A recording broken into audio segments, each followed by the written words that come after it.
بسم اللہ الرحمن الرحیم۔ السلام علیکم۔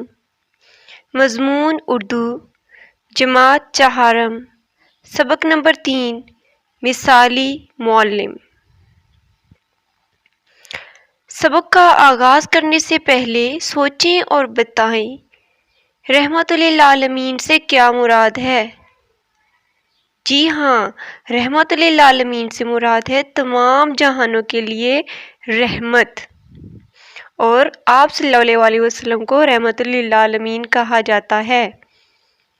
حضور نبی کریم صلی اللہ علیہ وسلم کی کوئی ایک خوبی بتائیں۔ آپ صلی اللہ علیہ وآلہ وسلم ہمیشہ سچ بولتے تھے۔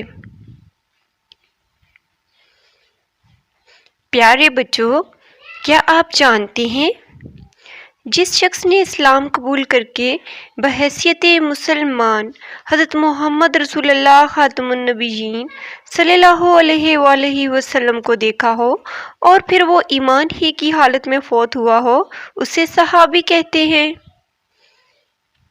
چلیے اس سبق میں دیے ہوئے نئے الفاظ کا تلفظ سیکھ لیتے ہیں۔ وحی،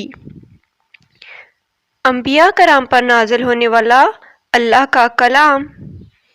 اقرا، اقرا کا مطلب ہے پڑھ۔ مختصر، نفع بخش، نفع بخش کا مطلب ہے فائدہ مند۔ غسل، غسل، تشبیہ، ایک چیز کو دوسری چیز جیسا بیان کرنا، مثلاً شہد جیسا میٹھا۔ عیب، عیب کا مطلب ہے برائی۔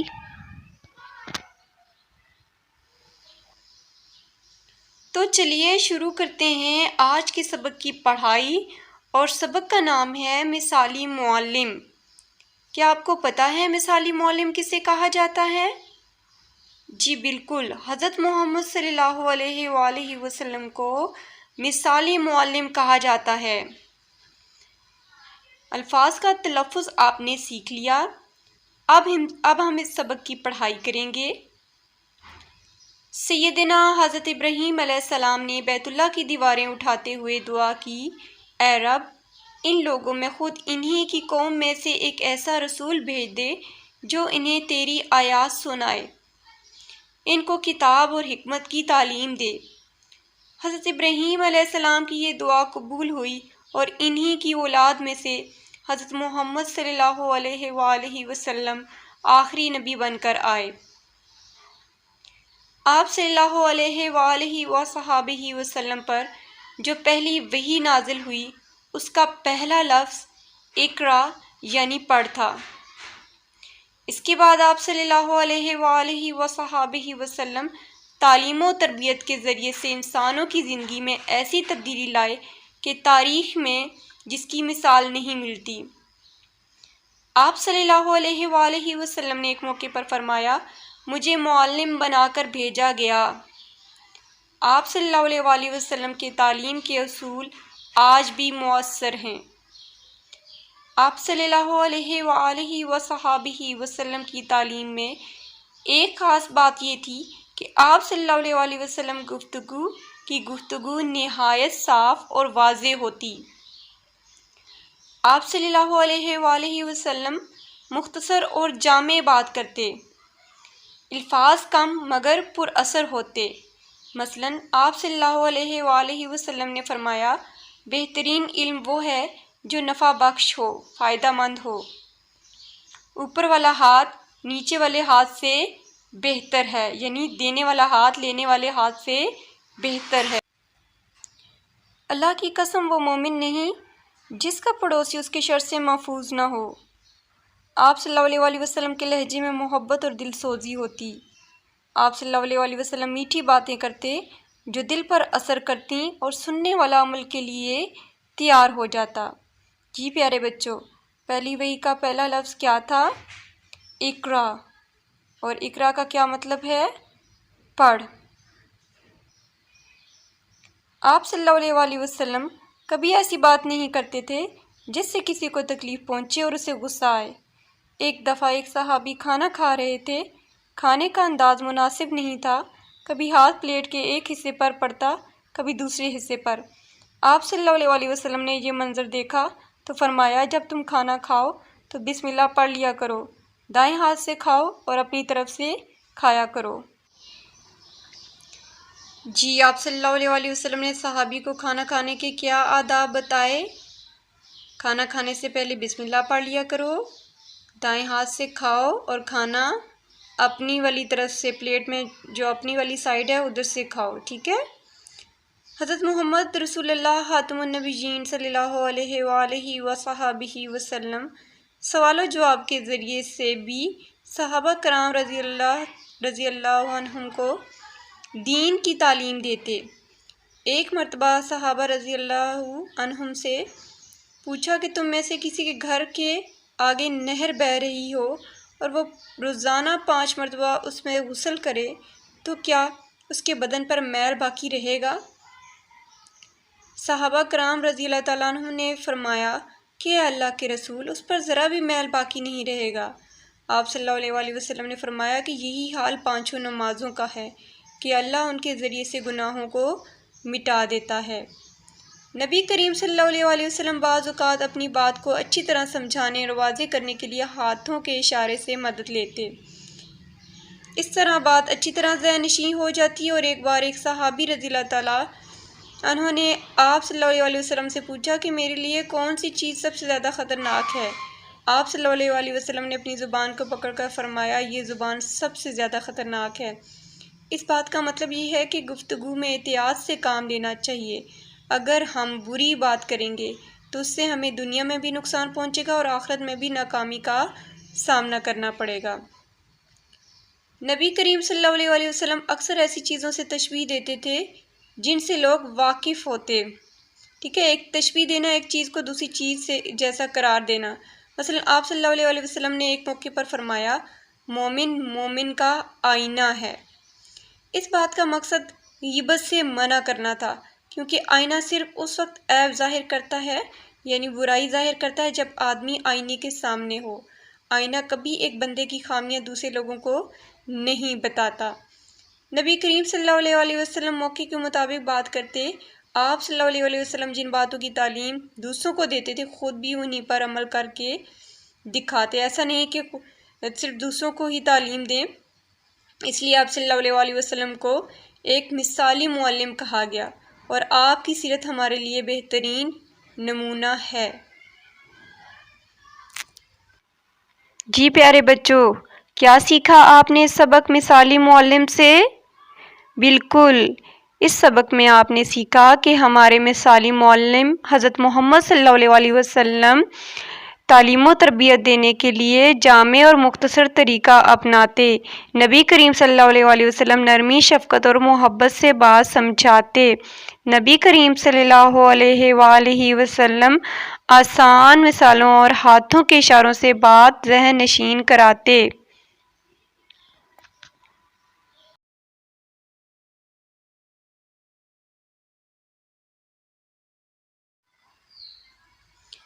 اب ہم باری باری سبق میں موجود تمام مشقی سوالات کو حل کریں گے۔ سوال نمبر 1 ہے، دیے ہوئے الفاظ کے معنی سمجھیں۔ آیات، آیت کی جمع ہے جس کا مطلب ہے نشانی، یعنی کہ قرآنی جملے کو آیات کہتے ہیں۔ حکمت، حکمت کا مطلب ہے دانائی، اس سے مراد حدیث رسول صلی اللہ علیہ وسلم ہے۔ وحی، اللہ تعالیٰ کا وہ کلام جو انبیاء کرام اور رسولوں پر نازل ہوتا ہے۔ معلم، علم سکھانے والا، مدرس اور استاد۔ غیبت، کسی کی غیر موجودگی میں اس کے بارے میں بری بات کرنا۔ تشبیہ، ایک چیز کو دوسری چیز جیسا بیان کرنا، مثلا شہد جیسا میٹھا۔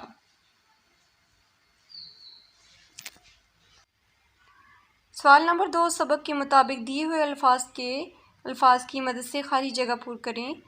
آئینہ، خطرناک، تکلیف، دل سوزی، نفع بخش۔ الف، حضرت محمد رسول اللہ خاتم النبیین صلی اللہ علیہ وآلہ وصحبہ وسلم کبھی ایسی بات نہ کرتے جس سے دوسرے بندے کو تکلیف پہنچے۔ یہاں پہ آپ لکھیں گے تکلیف۔ بہترین علم وہ ہے جو ڈیش ہو، نفع بخش ہو۔ آپ صلی اللہ علیہ وآلہ وسلم نے فرمایا مومن مومن کا آئینہ ہے۔ یہ زبان سب سے زیادہ خطرناک ہے۔ یہاں پہ آپ خطرناک لکھیں گے۔ آپ صلی اللہ علیہ وآلہ وسلم کے لہجے میں محبت اور دل سوزی ہوتی۔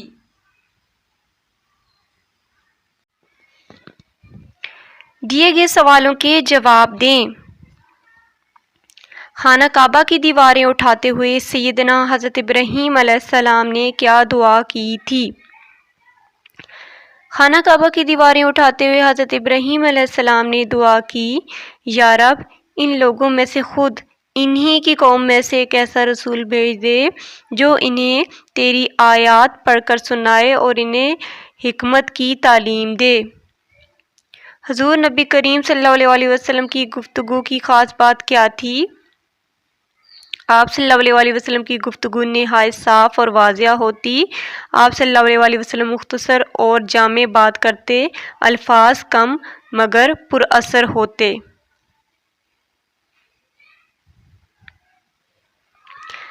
پانچوں نمازوں کی اہمیت بتانے کے لیے آپ صلی اللہ علیہ وسلم نے کون سی مثال دی؟ پانچوں نمازوں کی اہمیت بتانے کے لیے آپ صلی اللہ علیہ وسلم نے نہر کی مثال دی اور پوچھا کہ اگر گھر کے آگے نہر بہہ رہی ہو اور وہ روزانہ 5 مرتبہ اس میں سے غسل کرے تو اس کے بدن پر میل کچیل باقی رہے گا؟ صحابہ کرام رضی اللہ تعالیٰ عنہ نے جواب دیا، اللہ کے رسول اس پر ذرا بھی میل باقی نہیں رہے گا۔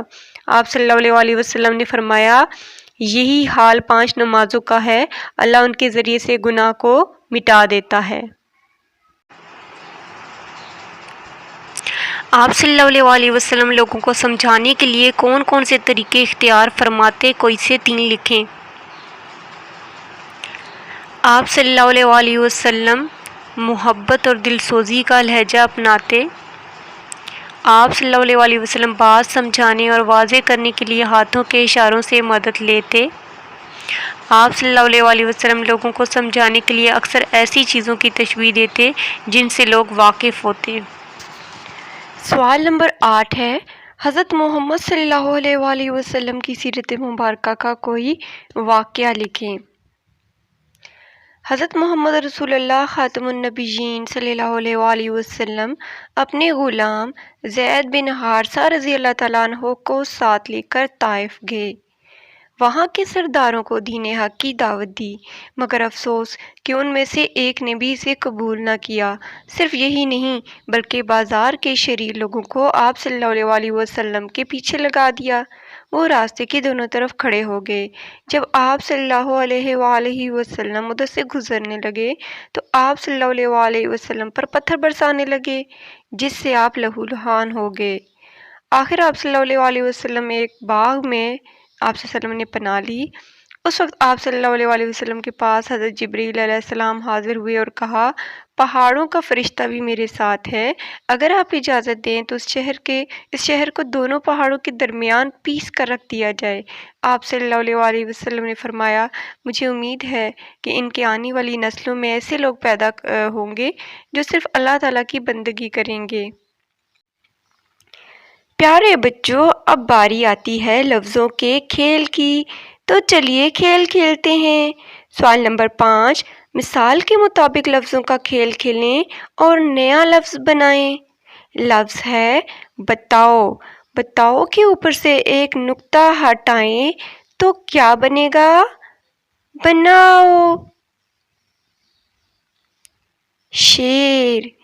شیر کے اوپر سے 3 نقطے ہٹائیں تو سیر بن جائے گا۔ پل۔ پل کے نیچے سے 2 نقطے ہٹائیں تو کیا بنے گا؟ بل۔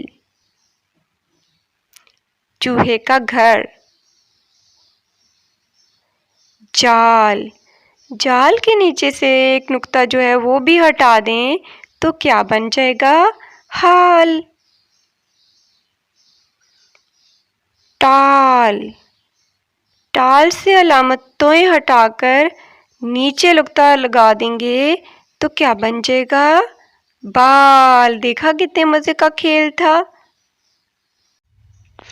چلیے بچوں قواعد سیکھتے ہیں، اور قواعد میں آج آپ سیکھیں گے اسم کی اقسام۔ تو اسم کسے کہتے ہیں؟ کسی بھی جگہ، چیز یا شخص کے نام کو اسم کہتے ہیں۔ اسم کا مطلب ہے نام، اور وہ نام کسی بھی چیز کا، کسی بھی شخص کا، کسی بھی جگہ کا، پرندے کا یا جانور کا ہو سکتا ہے۔ تو بچوں اسم کی دو اقسام ہیں، اسم معرفہ اور اسم نکرہ۔ اسم معرفہ کو اسم خاص بھی کہتے ہیں اور اسم نکرہ کو اسم عام بھی کہتے ہیں۔ تو پہلے دیکھ لیتے ہیں اسم معرفہ کو۔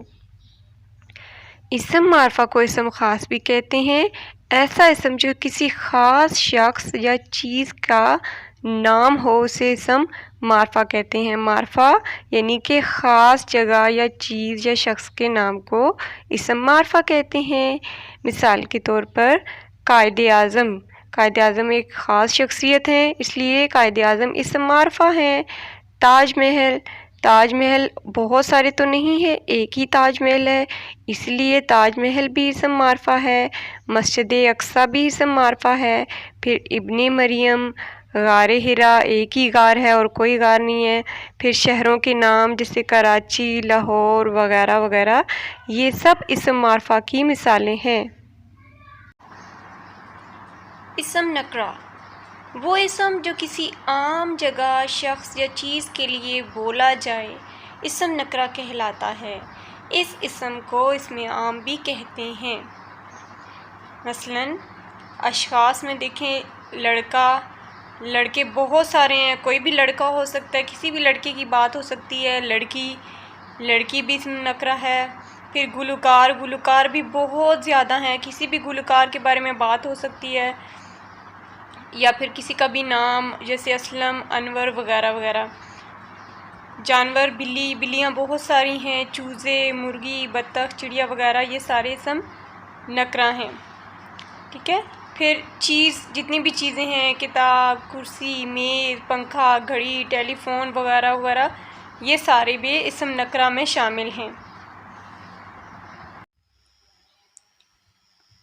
چلیے اسم نکرہ اور اسم معرفہ کو مزید پڑھ لیتے ہیں۔ آپ کی بک صفحہ نمبر 18 پہ دیے ہوئے جملے غور سے پڑھیں۔ لڑکا کھیل رہا ہے، کتاب بہترین دوست ہے، باغ خوبصورت ہے۔ اب ان تینوں جملوں میں اسم دیکھتے ہیں کہ کون سا ہے۔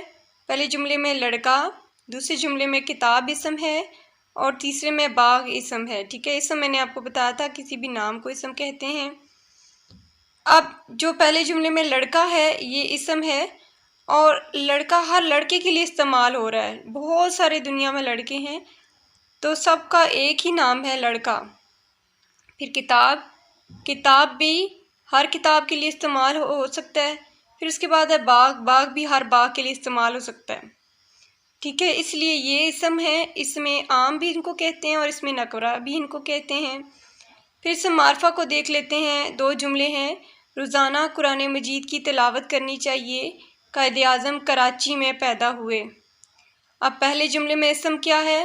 قرآن مجید، اور دوسرے جملے میں اسم کیا ہے؟ دو اسم ہیں، ایک ہے قائد اعظم اور دوسرا ہے کراچی۔ ٹھیک ہے، پہلے جملے میں دیکھتے ہیں قرآن مجید اسم ہے۔ اب قرآن مجید ایک ہی کتاب ہے، ٹھیک ہے، اور خاص کتاب ہے، اور کوئی نہیں ہے ایسی کتاب، اس لیے قرآن مجید جو ہے اسم معرفہ ہے۔ پھر قائد اعظم کو دیکھیں، قائد اعظم بھی ایک خاص شخصیت میں سے ہیں، اور کوئی قائد اعظم نہیں ہے، ایک ہی قائد اعظم ہے، اس لیے قائد اعظم بھی خاص ہیں، اور کراچی شہر بھی خاص شہر ہے، اس لیے یہ سارے اسم معرفہ ہیں۔ اب سوال نمبر 6 ہے، درج ذیل میں سے اسم نکرہ اور اسم معرفہ الگ الگ کر کے جملے بنائیں۔ پہلے اسم نکرہ دیکھ لیتے ہیں۔ مظفر آباد کیا ہے؟ اسم نکرہ ہے، یہ معرفہ ہے؟ جی اسم معرفہ ہے۔ فرحان، فرحان کیا ہے؟ اسم نکرہ۔ باغ، باغ کیا ہے؟ اسم نکرہ۔ پھول، پھول بھی اسم نکرہ ہے کیونکہ پھول بھی بہت سارے ہیں، اگر ہو نا گلاب کا پھول یا چنبیلی کا پھول، پھول بہت سارے ہیں، بہت سارے پھول اس میں آتے ہیں۔ باغ خیبر یہ اسم معرفہ ہے، باب خیبر سوری۔ پھر ہے دریا، دریا کیا ہے؟ اسم نکرہ، بہت سارے دریا ہیں۔ اب اسم نکرہ جو ہیں پہلے دیکھ لیتے ہیں، پھر ان کے جملے بناتے ہیں۔ فرحان، فرحان میرا ہم جماعت ہے۔ باغ، باغ میں پھول کھلے ہیں، پھول، بہار کے موسم میں پھول کھلتے ہیں۔ دریا، پاکستان میں 5 دریا ہیں۔ اسم معرفہ دیکھ لیتے ہیں۔ اسم معرفہ میں مظفر آباد، میرے ماموں مظفر آباد رہتے ہیں۔ باب خیبر، باب خیبر ایک مشہور محرابی دروازہ ہے۔ سوال نمبر 7 ہے، دی ہوئی عبارت کو درست تلفظ اور روانی سے پڑھیں اور دیے ہوئے سوالوں کے جواب دیں۔ صداقت اور دیانت ہمارے پیارے نبی حضرت محمد رسول اللہ خاتم النبیین صلی اللہ علیہ وسلم کی نمایاں صفات تھیں، اس لیے لوگ آپ صلی اللہ علیہ وسلم کو صادق اور امین کے لقب سے پکارتے۔ آپ صلی اللہ علیہ وآلہ وصحبہ وسلم کی سچائی اور دیانتداری کو دوست دشمن سب تسلیم کرتے۔ ابو جہل جیسا بڑا دشمن اسلام بھی یہ کہنے پر مجبور تھا کہ میں آپ صلی اللہ علیہ وسلم کو جھوٹا نہیں کہتا، لیکن جو بات آپ صلی اللہ علیہ وسلم کہہ رہے ہیں میں اسے ماننے کے لیے تیار نہیں ہوں۔ نبی کریم صلی اللہ علیہ وسلم کی دیانتداری کا یہ عالم تھا کہ کفار مکہ سخت دشمنی کے باوجود اپنی امانتیں آپ صلی اللہ علیہ وسلم کے پاس رکھواتے۔ حضرت محمد رسول اللہ خاتم النبیین صلی اللہ علیہ وسلم کی نمایاں صفات کیا تھیں؟ صداقت اور دیانت ہمارے پیارے نبی کریم صلی اللہ علیہ وسلم کی نمایاں صفات تھیں۔ آپ صلی اللہ علیہ وسلم کو لوگ کس لقب سے پکارتے تھے؟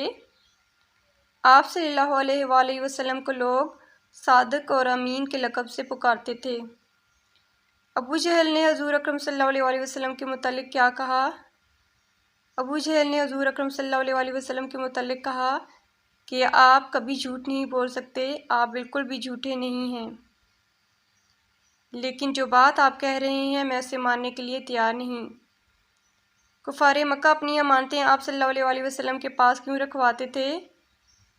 آپ صلی اللہ علیہ وسلم کی دیانتداری اتنی مشہور تھی کہ کفار مکہ سخت دشمنی کے باوجود بھی اپنی امانتیں آپ صلی اللہ علیہ وسلم کے پاس رکھواتے تھے۔ سوال نمبر 8 ہے، اپنے دوست کے نام خط لکھیں اور اسے چھٹیوں میں اپنے گھر آنے کی دعوت کا خط لکھیں۔